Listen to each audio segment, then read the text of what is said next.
J'aimerais partager avec vous une courte histoire.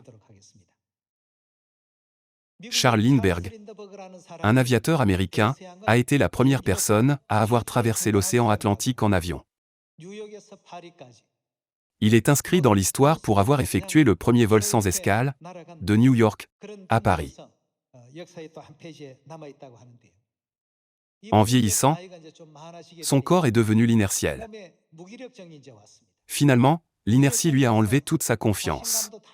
Ainsi, tout lui semblait négatif.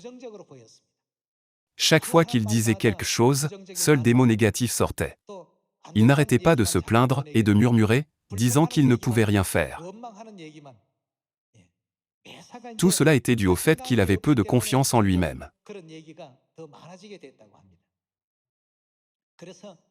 Alors, il en est venu à vraiment regretter ses jours de jeunesse, lorsqu'il avait traversé l'océan Atlantique.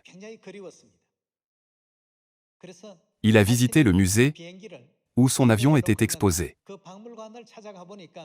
Le directeur l'a immédiatement reconnu et l'a accueilli très poliment.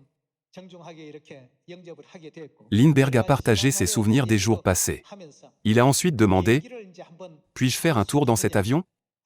Et le directeur lui a donné la permission. Il est monté dans l'avion qu'il avait piloté quand il était jeune et s'est assis dans le cockpit, se remémorant le passé.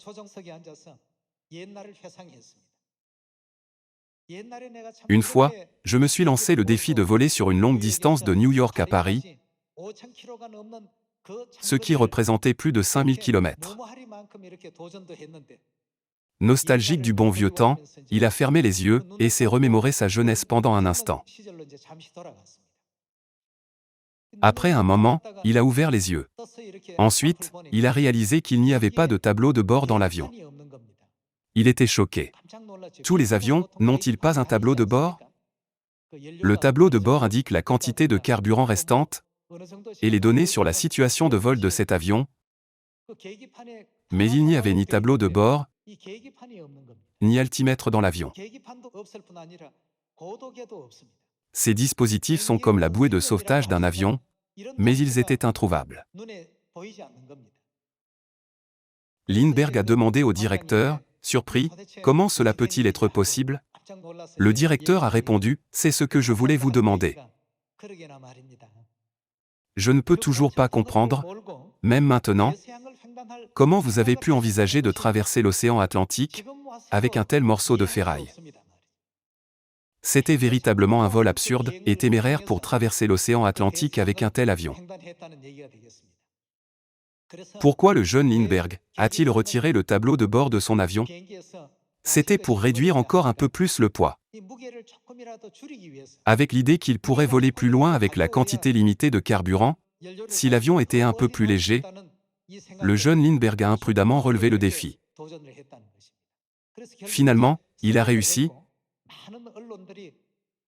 et à cette époque, de nombreux médias ont relaté le voyage héroïque de Lindbergh. N'êtes-vous pas celui qui a réalisé un tel exploit historique incroyable? Le directeur s'est exclamé. Ce n'est qu'à ce moment-là que Lindbergh a réalisé la véritable raison pour laquelle il avait perdu confiance et se sentait faible et léthargique. Ce n'était pas à cause de son âge avancé. Il en est venu à la conclusion suivante: ce n'est pas mon âge ou mon corps faible qui m'ont vieilli. Ce n'était ni mon âge, ni ma santé la véritable raison. Depuis que j'avais cessé de me lancer des défis et d'essayer des choses qui semblaient impossibles, j'avais perdu ma jeunesse. Tout le monde, ne sommes-nous pas tous des jeunes adultes comme la rosée de l'aurore? Puisque nous sommes la jeunesse du Seigneur, pourquoi n'essayons-nous pas même les choses apparemment impossibles pour l'Évangile?